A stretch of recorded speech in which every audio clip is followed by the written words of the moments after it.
Vous avez posé une excellente question auparavant sur la façon d'éviter que les États-Unis ou n'importe quel autre pays ne soient que devant de mauvais choix. Bien entendu, il y a une réponse à cette question. Il faut se fixer des objectifs réalistes. C'est la chose qui a été ignorée par les États-Unis pour le Moyen-Orient ces 20 dernières années. Pour ce qui est de l'Iran, nous avons fixé des objectifs, à savoir qu'il ne dispose pas et qu'il ne développe pas d'armes nucléaires et qu'il arrête ses activités terroristes localement et mondialement.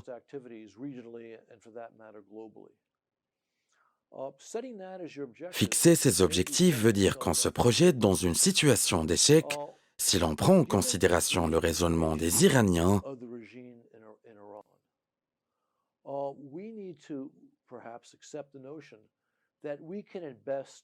Tout ce qu'on espère, c'est retarder leur possession de l'arme nucléaire et leur soutien au terrorisme contre le fait de leur demander d'arrêter immédiatement, parce que la seule façon de les dissuader, c'est de mener des opérations militaires d'envergure, avec tout ce que ça implique comme risque, comme ça a été le cas en Irak et en Afghanistan.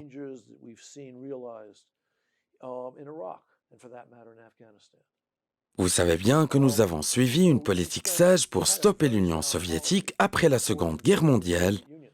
Cette stratégie ne comportait nullement la déclaration d'une guerre contre les Soviétiques. Mais nous avons mis en place des plans qui ne leur ont pas permis d'atteindre leur objectif. Une politique similaire vis-à-vis de l'Iran pourrait être couronnée de succès.